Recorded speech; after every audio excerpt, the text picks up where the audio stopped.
with heart and the effort to help both support the refugees that will be resettled here. So I'm going to give you a little bit of a run of what we'll be doing this evening so everyone's on the same page.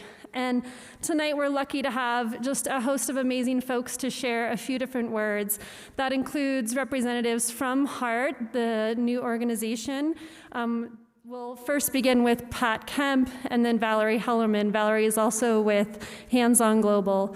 We'll be joined by Mayor Wilmot Collins and then David Oslander, a military veteran from the Afghanistan conflict. Then by Zia Kosumi, who is a cultural liaison with HEART, as well as Lisa Williams, who is a trauma psychologist.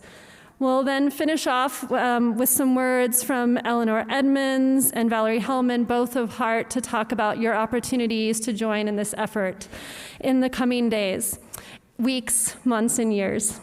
And finally, then, we will end with an opportunity for folks to ask questions and have a little dialogue. We would encourage you, please, to use the cards that you were on your bench when you entered. Please grab those or ask folks to hand them down to you if possible. And write your questions on those. We'll have a volunteer pick them up before we get to the questions section so that we can make sure we get to everything that everyone is interested in learning about this evening. So that's the run of the show. Again, we're just really pleased to have you all here and be able to engage in this dialogue. We're going to go ahead and get started. And with that, I'd like to welcome Pat Kemp.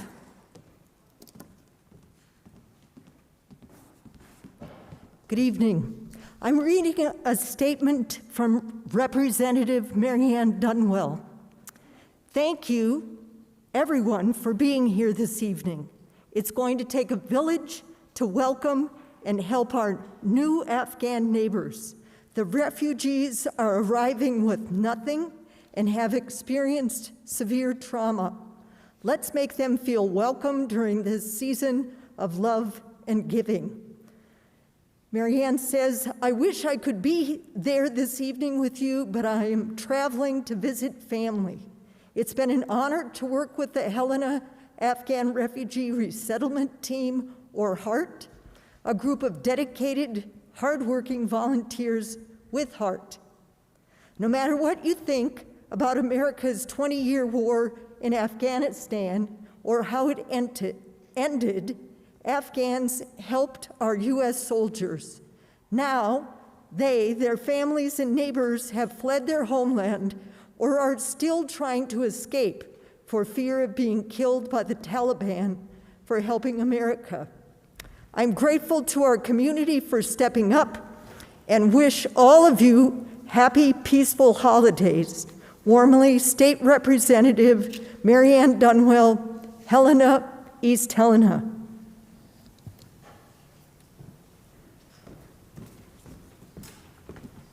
Thanks so much, Pat. We really appreciate the important words from our elected officials.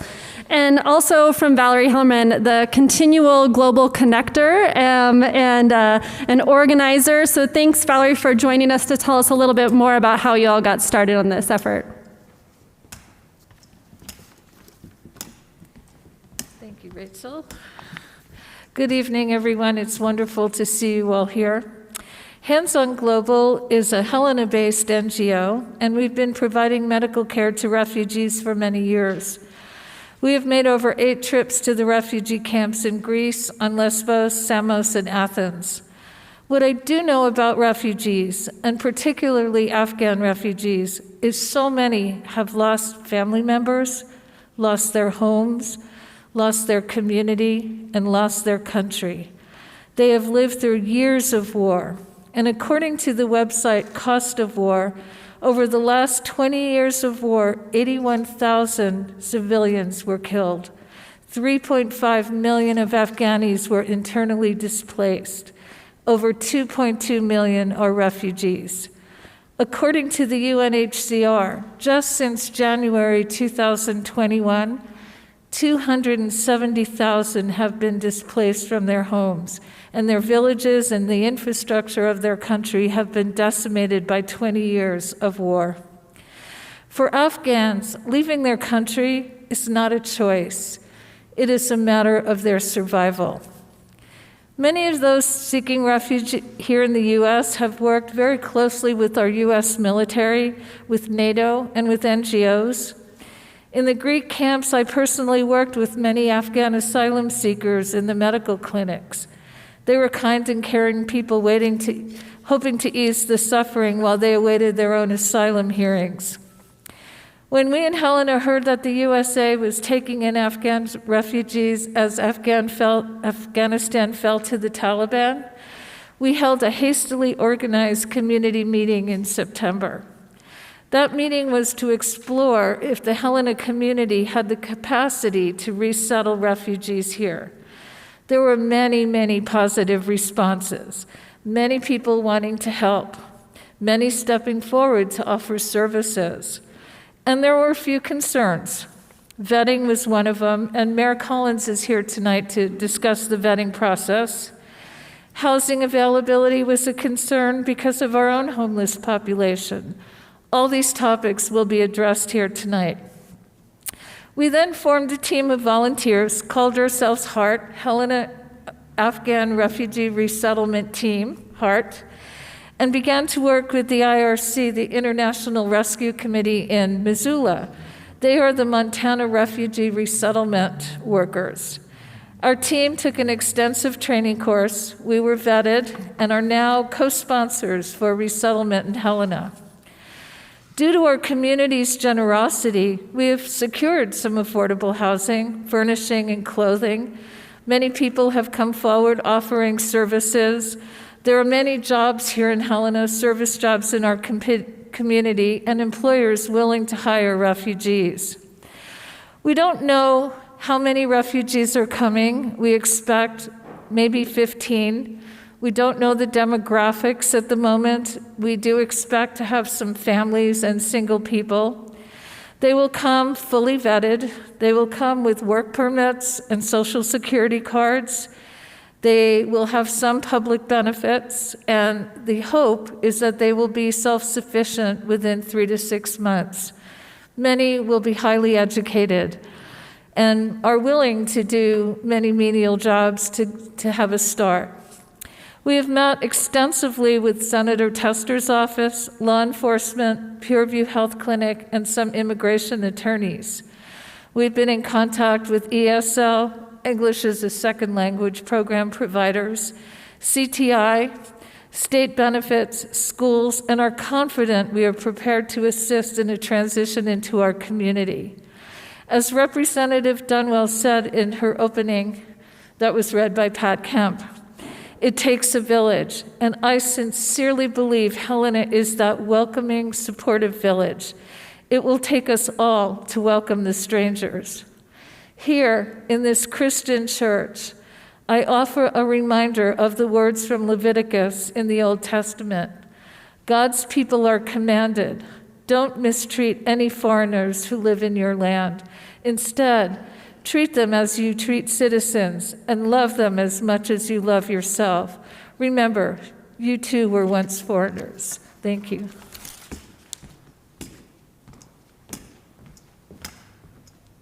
Thank you, Valerie, for offering a little bit of background about how we got here this evening and your organizing.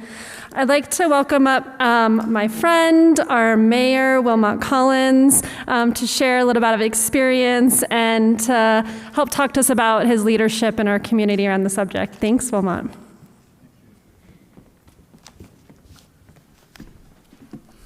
I gotta take this off. Well, good evening. Okay, this is a hostile crowd. Nobody's saying good evening back, but that's okay. I'll pray that tonight would dispel some of the rumors that are floating around our community.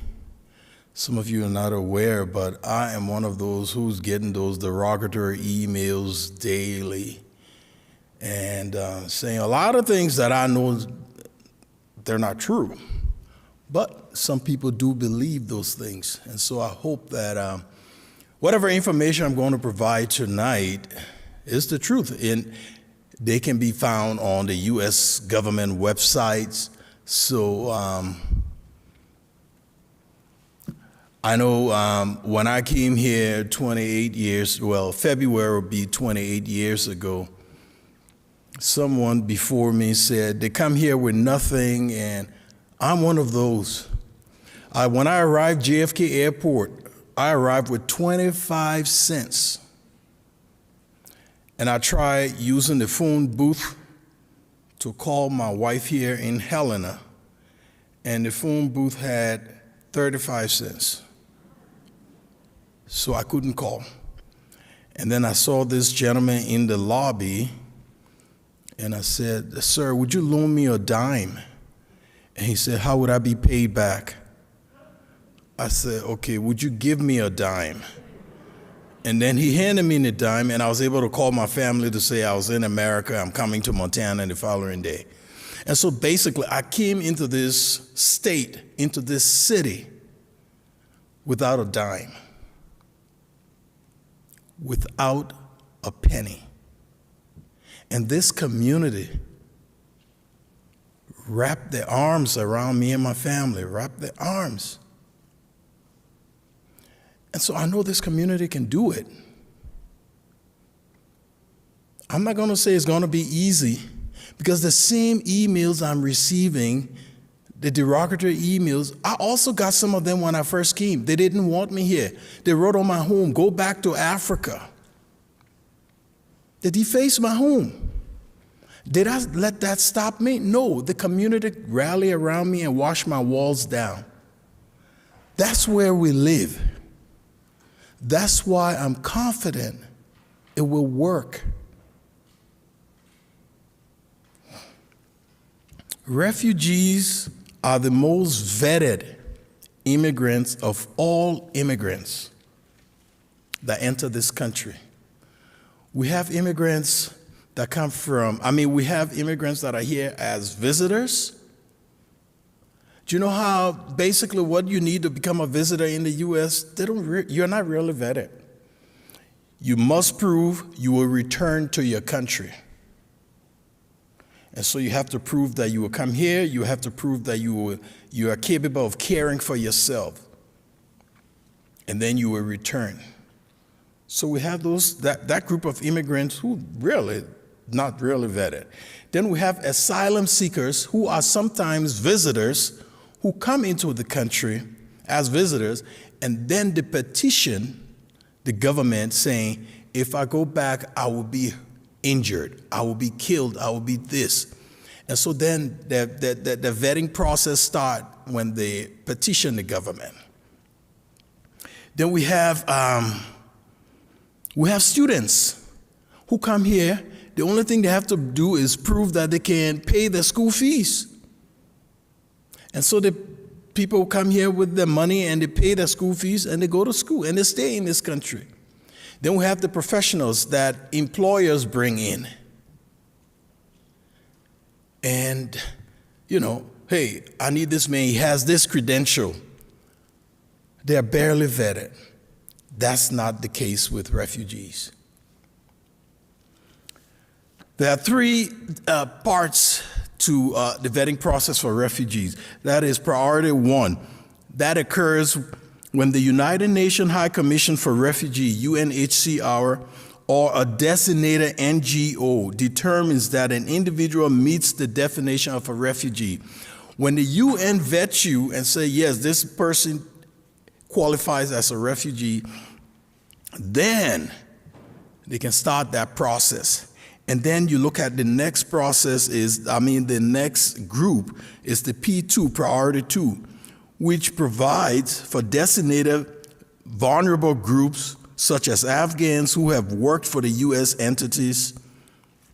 And the third is priority 3, is refugees' families who can come into the country because they've been here.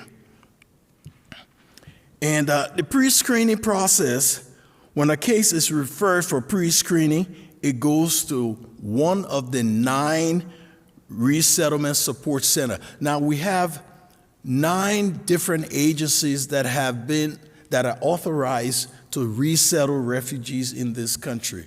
And some of those agencies are the International Rescue Committee, Catholic Charities, Lutheran Immigration and Refugee Services. We have so many of them. 9 of those agencies, they have the authority to resettle refugees. So they will start that process. And that process will go on. After they screen, they do the initial screening, they send that screening over to USCIS, U.S. United States Citizen Immigration Services. They will send it to USCIS. USCIS will do their screening. After USCIS completes the screening, they send it for additional security with the FBI, the Department of Homeland Security, and then they do the health. I always tell people, the doctor that did my screening knows more about me than I know about myself. And then before you resettle, but with the Afghans coming in, there have been extra steps placed in. On August 29, 2021, President Biden directed the Department of Homeland Security to lead implementation of ongoing efforts across the federal government to support vulnerable Afghans, including those who work alongside us in Afghanistan for the past 2 decades. It starts off with the U.S. is working around the clock to conduct screening and vetting of vulnerable Afghans prior to their arrival in the U.S. The Department of Homeland Security deployed approximately 300 personnel from Custom Border Protection and ICE, Immigration Custom Enforcement, TSA, U.S. Coast Guard, United States Secret Service. All of them are involved in the vetting and screening of Afghan refugees. And the screening and vetting process it's intense. I remember when I was going through I called my wife and said, forget it. These people are prying way too much into my life. And I remember she told me, don't worry, in God's time you will be here. But I was done. When I got to the 5th step, I said, no, I can't do this anymore. So we have all these agencies. We have the FBI, the Federal Bureau of Investigation. We have the National Counterterrorism Center. We have the IC, Intelligence Community. You have the U.S. government. All of these people will have to go, refugees have to go through them. The Afghans will have to go through them. So let me just tell you about the different steps. The vetting process. When you start, you start with the security advisory opinion. That is Department of State, Department of Homeland Security, FBI, CIA, DEA, and IC. They will vet you. And then after you pass the security advisory opinion, you go to the FBI name check, which requires refugees to be checked against numerous additional FBI files and records.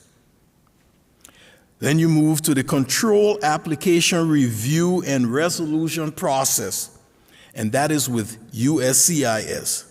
This new system for identifying and adjudicating applications with national security concerns, primarily targeting Muslims and those from Muslim-majority countries. Then you're talking about the social media vetting. New social media division established USCIS responsible for screening applicants' social media accounts for derogatory information and to inform question asked during the interviews. Then we have what we call the bulk data collection. That's done by FBI. Expanded checks involving an automated process that attempts to match applicants' information to billions of previously collected data points. And then this one was discontinued, but we have what you call the extreme vetting process, which has been discontinued. And this was also vetting of Muslims and Muslim majority countries ramping up data collection, social media screening, and requiring screening for others. So with all of these screens, what puzzled me is the fact that why would people think our government would want to harm us? They want the best for us. When they're bringing in the Afghans, all they're doing is saying, okay, we thank you. But for the past 20 years, those people that worked alongside us, do you think we just allowed them to work without first vetting, without continuously vetting over the 20 years we were working with them? We continue to do that. We vetted their relatives, their families, all of those went through that. I always tell people, wherever there is an American embassy, that embassy knows more about what's going on in the country than their citizens. And this is no joke.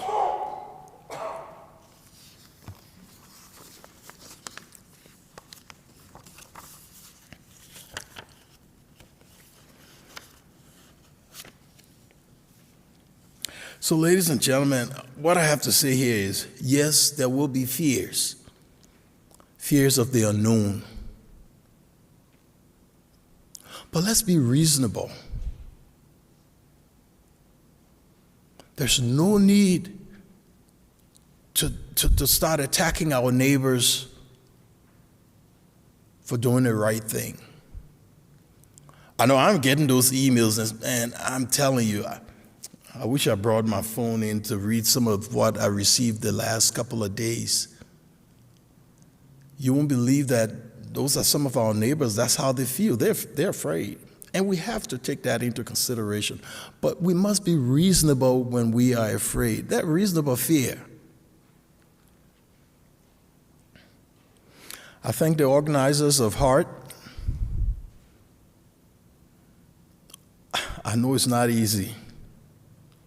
Because I remember when refugees were being accepted in Missoula and soft landing were going through their ordeal. It was difficult. But when I met with the mayor and business owners in Missoula, they could only say nice things about the refugees that they had accepted there. They talked about, I met with the hotel industries. And Holiday Inn, the owner spoke at the event and said they were about to close because they could not get stable employment. And they started to hire the refugees. They didn't know anything, but what they didn't know anything. The refugees that came didn't know anything but vacuums. The first time a lady went into the room and they turned the vacuum on, she fled the room. She fled the room, and they had to coax her into coming back, and they showed her how to use. They used a room. One room was set aside for training, and they trained them how to use all the equipment in that room, how to clean it. Everybody went through training in that particular room. And today, they said they have the most stable workforce ever in the last 3 years. It can't be all bad. Let's give them a chance. You gave me a chance. That second chance you gave me, I vow never to violate it. Give them a chance. They won't disappoint you. Thank you.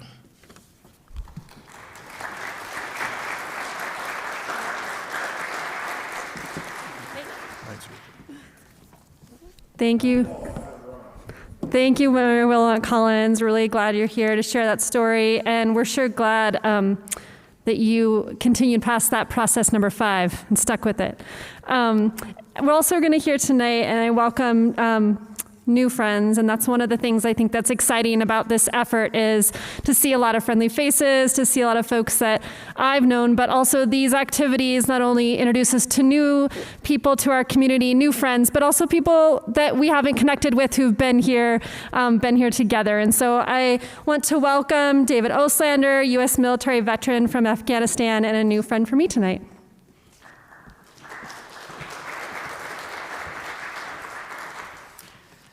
Hi, everybody.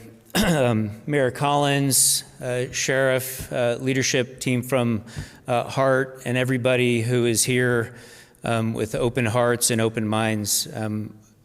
This is very personal to me, and I thank you for being here. In 2009 and 2010, I was in my 20th year of military service, and I was an parachute infantry battalion commander with the 82nd Airborne Division when we were asked to be a part of the surge into Afghanistan. We were one of the first units into Afghanistan as part of that surge. Prior to that, my brigade also led the way as the first surge brigade into Baghdad during that 2006, 7, and 8 period. And I was a brigade chief of staff leading about 5,000 folks. When I was a battalion commander with the 82nd, I led about 1,200 folks directly under my personal command into initially a province in southern Afghanistan called Zabul, and then later we moved over to focus principally in Kandahar. In 2010, right in the middle of our deployment, one of my companies, Alpha Company, had a major battle against the Taliban. And it lasted about 3 days. It was a ferocious fight, and we prevailed. The Taliban fled. And it was the first time that U.S. coalition forces had a presence in this very strategically important valley feeding into Kandahar since the beginning of the conflict. It was a major victory for us. I personally got a call from General Petraeus congratulating me on our victory. We had intelligence the night after that big fight that the Taliban were not happy and that they wanted to come back in and kick us back out. My company commander set up his defenses around this little village, and we had a tip that the Taliban were starting to move in. My company commander called for what's called illumination, and it's a parachute flare that gets shot up by a mortar, and it illuminates this area where we thought they were going to be coming in order to be able to see better what was going on. That night, there were some really strange altitude winds that we did not have data in our computers on, and it blew part of the canister that fired this mortar round off its planned trajectory. We plan all of these things in detail, and that canister went through the thatch roof of a home in this village and landed in the bed where 2 girls and a mother were sleeping, and it killed all 3.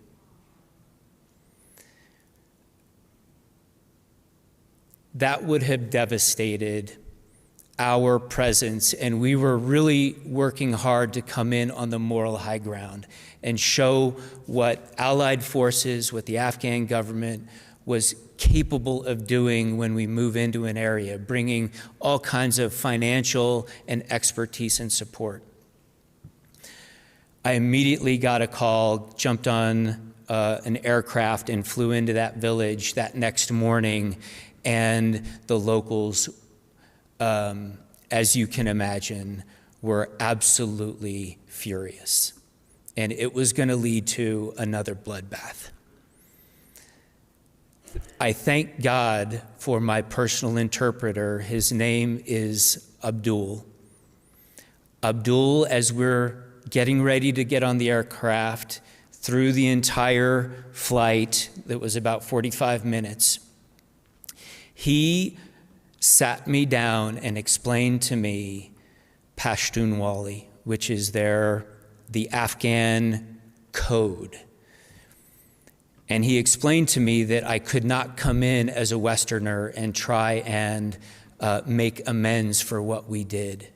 I had to understand the Afghans. I had to respect their culture. I had to respect their honor. I had to respect their ways.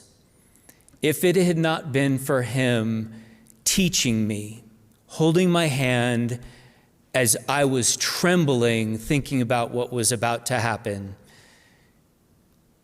if it had not been for him, there would have been a lot more sons and daughters, our sons and daughters, killed over the next few days.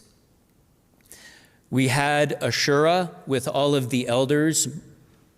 Probably 100 people showed up or more. I've got pictures and videos of it if anybody's ever interested. And I sat down, and from my rudimentary understanding of Pashtunwali, I offered what I could to make amends for what we did. And it worked out. That's what the insights of Abdul did for our soldiers, our sons and daughters, in just one night. And that story can be repeated over and over and over again throughout my 13-month deployment. During that deployment, by the way, one of my 3 sons was born, and he's sitting in the front row with us. It could be that he would be a fatherless young American boy if that had not worked out. Later on in my deployment, about a month before we left, we had been moved into Kandahar, as I had mentioned, and there was a suicide attack on my compound. There were 6 suicide bombers lined up outside of the compound. That night, Abdul was killed. I had been working with him for months to bring him to the United States as part of the SIV process, Special Immigration Visa. He was killed that night. He left his widow and 2 sons. That was very difficult. His brother, Waheed, was also an interpreter, a critical interpreter for my battalion.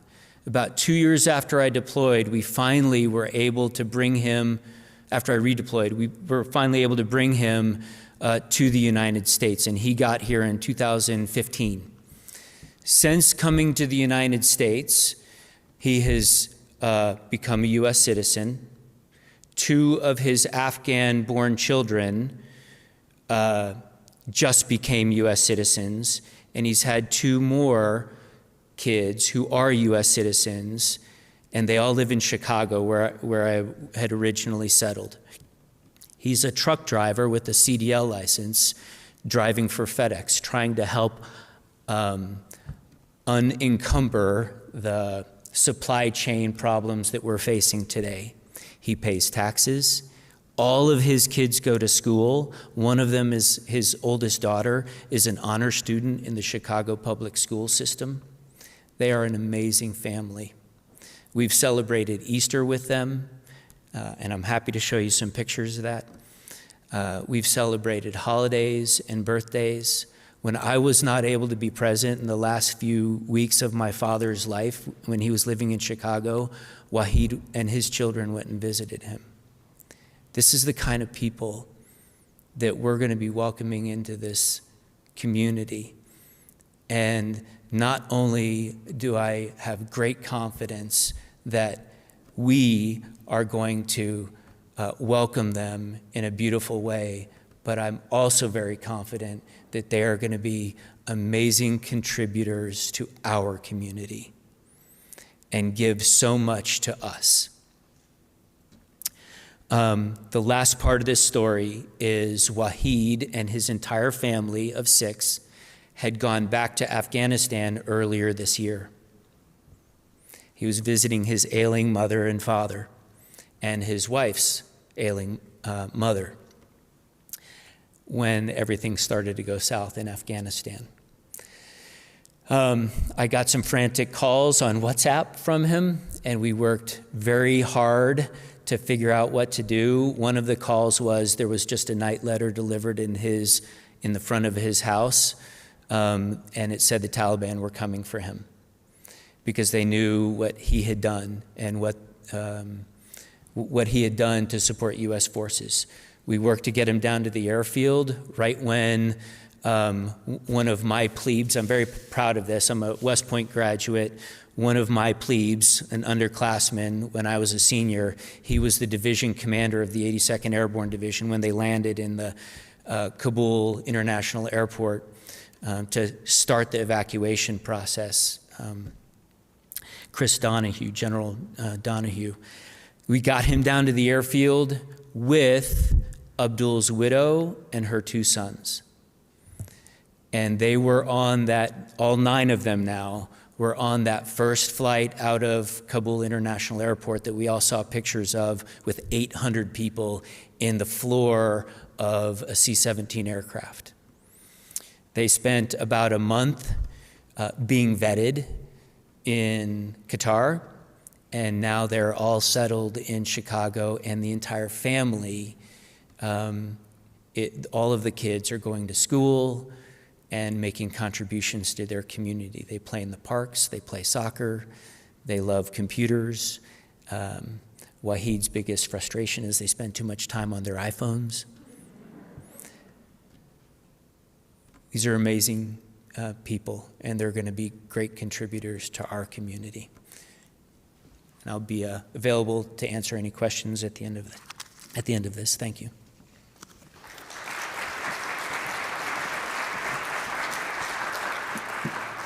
Thank you so much for sharing your story, David. We really appreciate it. It's an important part of the conversation. I'd like to welcome up Zia Kosumi, who is a cultural liaison with Heart, to share a few words as well.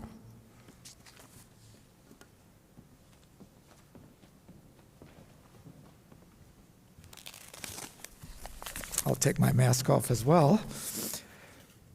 Well, first I want to, thank the organizers who put this event together, and I'd like also to thank all of you who are here and you have interest in learning more about the new arrivals to our city.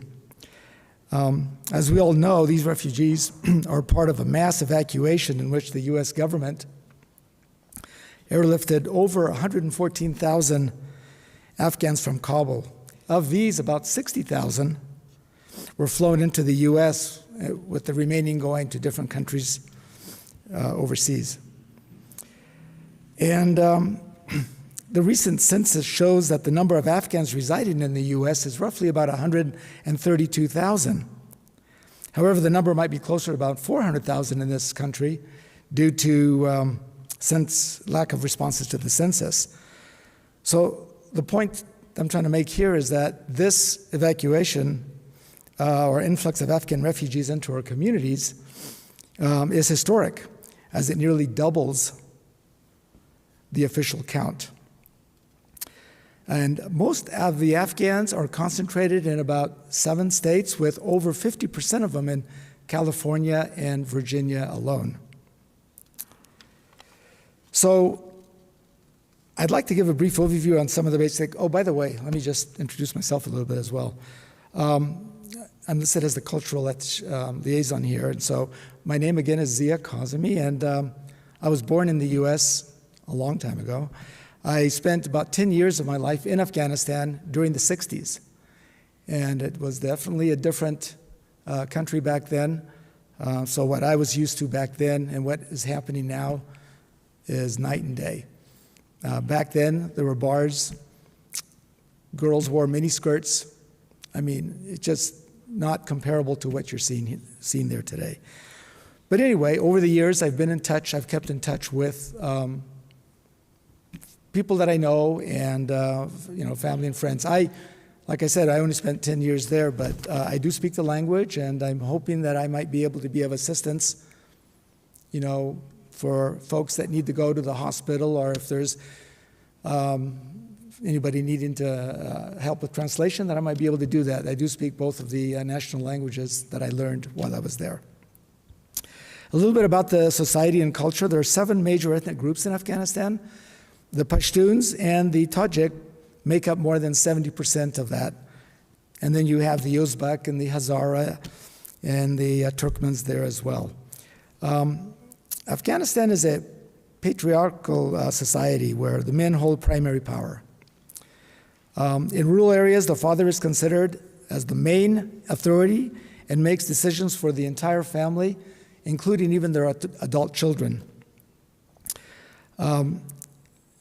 Basically, people of the opposite gender are typically do not touch each other. And the reason I'm bringing some of these up is that we may run into some of the Afghans around town or through whatever means, and so probably a little bit of cultural understanding is pretty good. So, like I was just saying, people of the opposite gender typically do not touch when greeting each other unless they're close family members.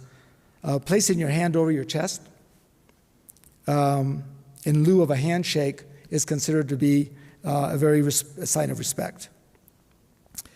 So, male and female interactions, such as a mother meeting with a male school principal or visiting a male clinician, may cause some uneasiness there. And having a second female in the room could ease this social discomfort. This will, however, change over time. I mean, they're just newly coming in from a culture where that is not accepted. Nodding does not necessarily mean agreeing to what was being said by the other person. Many times a gesture just says, I hear you. So when you hear them nodding or you see them nodding, that's, we have to realize that they may not agree with you on that. Afghan refugees, in general, no matter what tribe or ethnic group the women belong to, they will either wear a burqa or a headscarf. The presence of U.S. military personnel in Afghanistan has slightly influenced the younger generation to modify their manner of dressing to blend into the U.S. culture. So we're hoping to see more of that with the folks that are here. Over the years, the lack of amenities and increased poverty has brought about a strong need for self-preservation and competition just to survive. So it's likely to take a while for the new Afghan families to adjust to the openness and the giving culture they will encounter here in Helena. Afghan families, finally, job-related customs in Afghanistan were much more lax than the U.S., but I'm glad to hear that those Afghans that are coming here are really picking up on good work ethics while they're here, and hopefully will be self-sufficient, like I've heard, hopefully within 6 months. So the next topic I have is on religion. And Afghanistan is an Islamic country with the Sunni Muslims practice observed by over 90% of the population. Everyone engages with Islam on many levels, as Muslim customs form the basis of the cultural norms. However, not all Afghans are strictly observant Muslims, and practices do often vary amongst them. Obligatory daily prayers are performed 5 times a day. Again, you may not see that with some of the folks that are here, but that is a very common practice. There are 2 major religious holidays known as Eid. Eid al-Fitr marks the end of Ramadan, which is the Muslim month of fasting, and Eid al-Adha or Qurban marks the end of Hajj, which is the Muslims' pilgrimage to Mecca. So just like we have Christmas and Easter here, they've got those 2 Eids as well. Other non-religious holidays include Nowruz, which is marks the new year. It's usually around March 21st or the first day of spring. And then Independence Day, which usually falls on August 19th, back in Afghanistan. Moving on to education. Afghanistan is home to one of the youngest populations in the world, with nearly 42% under the age of 15. Less than 10% complete high school. Children who do attend school very often receive a low-quality education because their teachers have the minimum academic qualifications equivalent to an associate degree. Schools in Afghanistan are separated by gender. And there are 2 parallel education systems, one smaller than the other. There's the religious education, which is the responsibility of the clerics in the mosques. Usually you'll see that in the rural areas, while the government provides free education for the rest. In healthcare, as can be expected, the healthcare system in Afghanistan is very underfunded.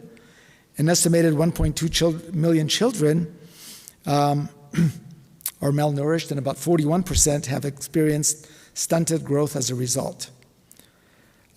Most Afghans have grown up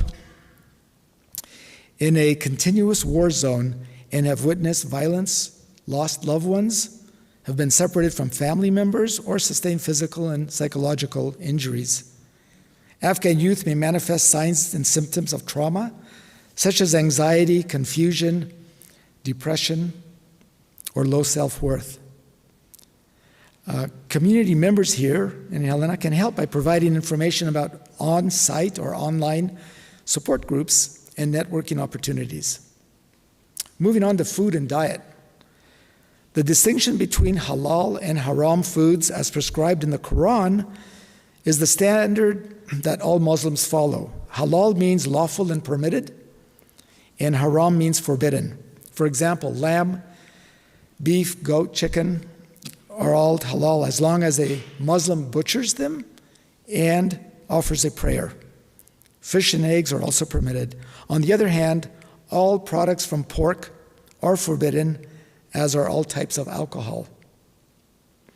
The scarcity of halal meat in Helena may present difficulties for the Afghan refugees coming here.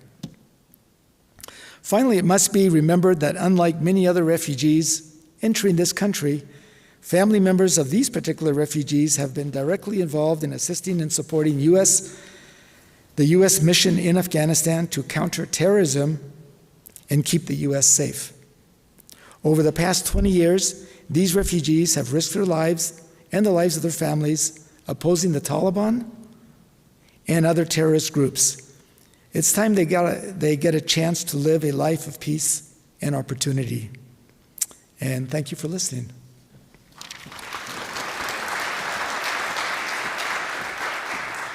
Thank you, Zia, for a little background. And now we'll have join us Lisa Williams. Lisa is a trauma psychologist currently with Peerview Health. Thank you, Lisa.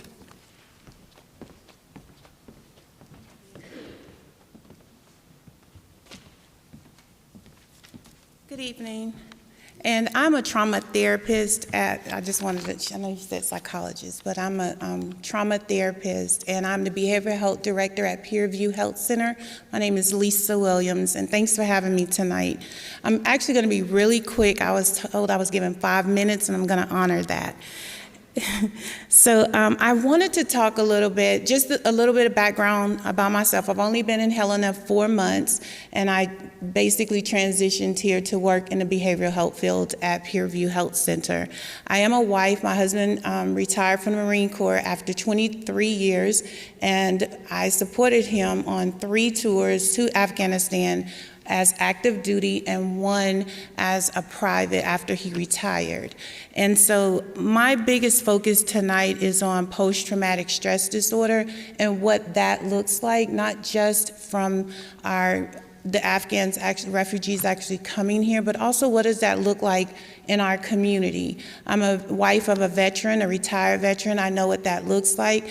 I'm actually transitioned from the criminal justice field to the therapeutic and trauma field to support my husband as he transitioned after 20 plus years in the Marine Corps and multiple deployments. And so I felt it was very important to help him transition home and to understand some of the things that he may face, and post-traumatic stress was one of them.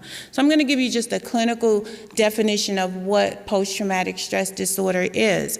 And basically, I'm reading it straight clinically. It's post-traumatic stress is a mental health condition that's triggered by a terrifying event, either experiencing it or witnessing it. Symptoms may include flashbacks, nightmares, severe anxiety, as well as uncontrollable thoughts about the traumatic event. Most people who go through traumatic events may have temporary difficulty adjusting and coping, but with good self-care and treatment interventions, they usually get better. However, if symptoms get worse, sometimes they can last for months or even years, a person may definitely need to get that, and it interferes with their day-to-day life. You want to get effective treatment to basically reduce some of the symptoms and improve a quality of life. Some of the 4 symptoms I'm going to talk about is intrusive memories. Intrusive memories, they present themselves as recurrent or unwanted distressing memories, reliving the traumatic event, upsetting dreams, or severe emotional distress. Secondly, we have what we call avoidance. This is a person trying to avoid thinking or talking about the traumatic event, avoiding places, activities, or people that remind them of that traumatic event.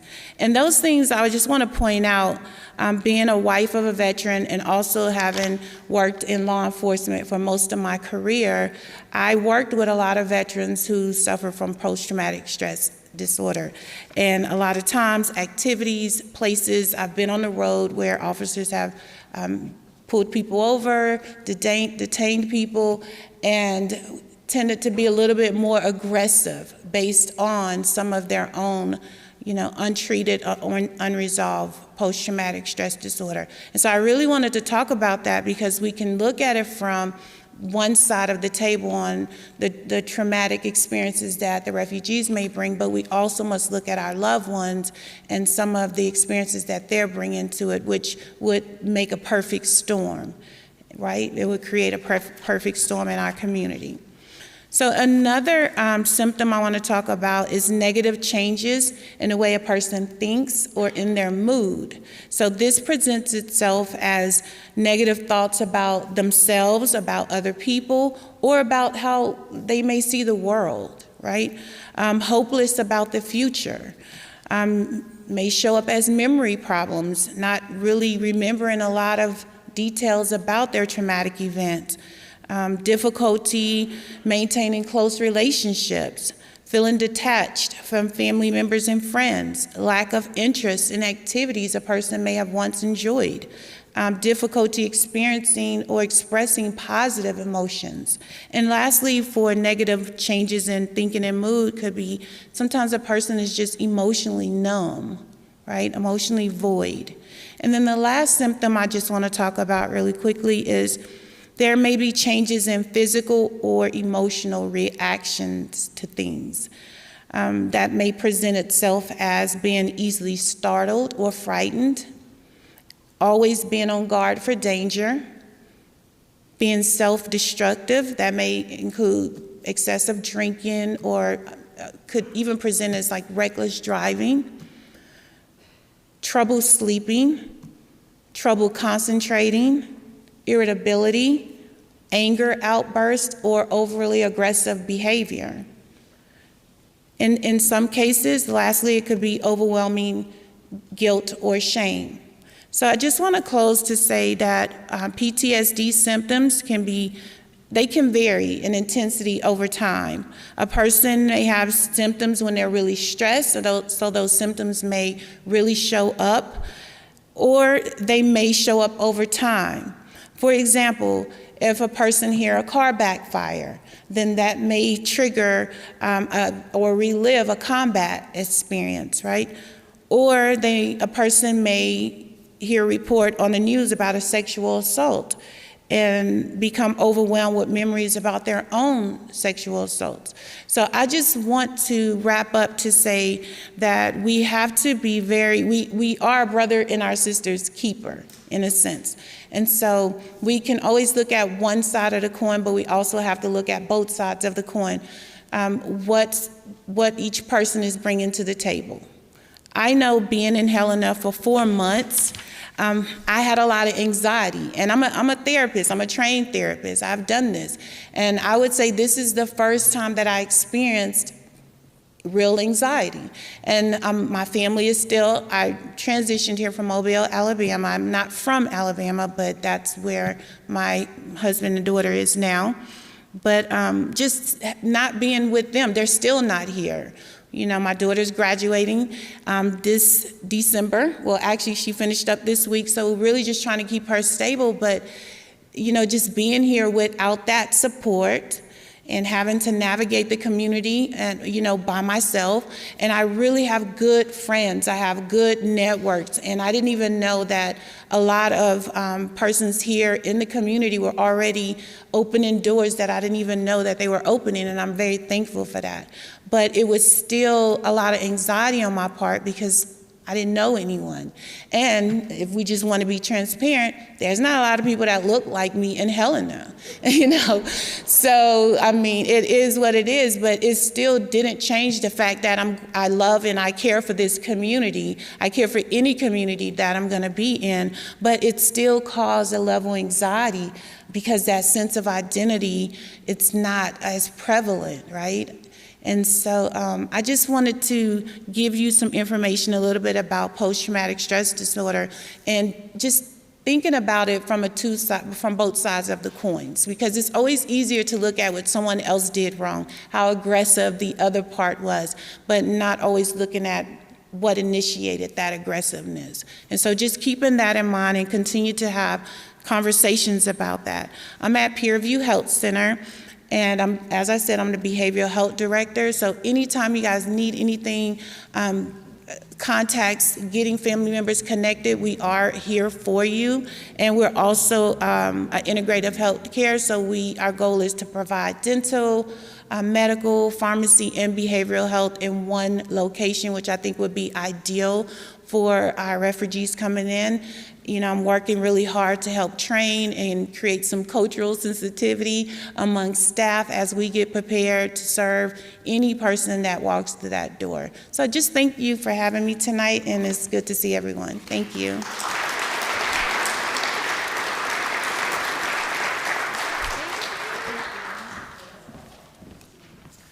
Thank you, Lisa. I feel like we all actually have to say welcome, Lisa. Woo!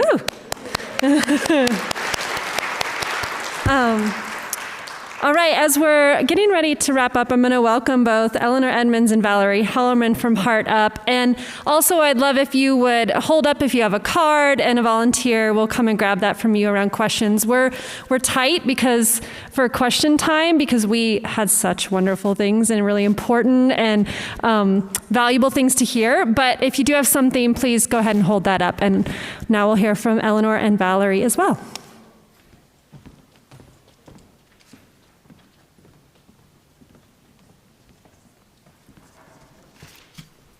Hi, I'm Eleanor Edmonds Miller, and many of you may know me from my work with Friends of Ashiana, gifting school supplies to children at Ashiana organization in Kabul, Afghanistan. When Carolyn Straub and I first traveled to Afghanistan in 2003, we bought artwork created by Ashiana students and brought it back to the U.S. to sell to raise money for Ashiana. Because we all believe, here and there, that education is a basic human right, I returned to Afghanistan 7 more times, gifting school supplies to Ashiana students. And then in 2006 and 2007, I spent a school year teaching English language classes at Ashiana. Little did I know that I would fall in love with Afghanistan and its people. And I felt so welcomed. It was a great joy to see the eager looks on the faces of my students and the grateful looks on their parents' faces. The women greeted me with the traditional 3 kisses on alternating cheeks. The men greeted me with smiles and a traditional Afghan greeting of Salamu Alaikum, peace be upon you.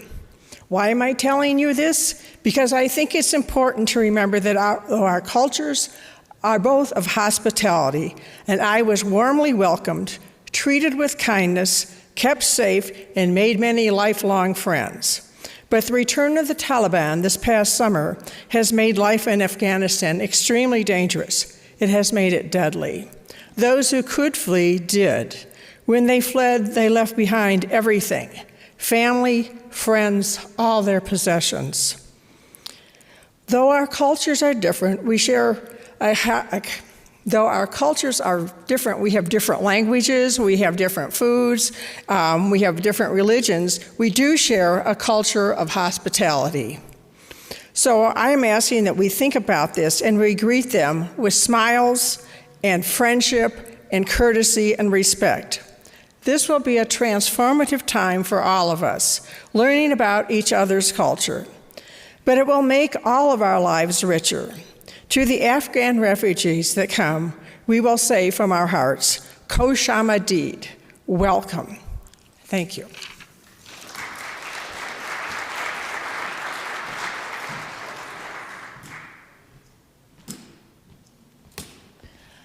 Okay, I'm just going to be brief and just encourage you all to help us in welcoming these refugees. We need some donations, financial donations. We need clothing.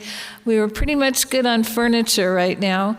If any of you have some affordable housing available now or in the future, please let us know. You can go to our website, Hands on Global, and catch up. The website's not quite updated at the moment, but please just get in touch with us, and you can do donations at the door. And I'll just leave this now for questioning, because I'm sure you have a lot of questions. Thank you.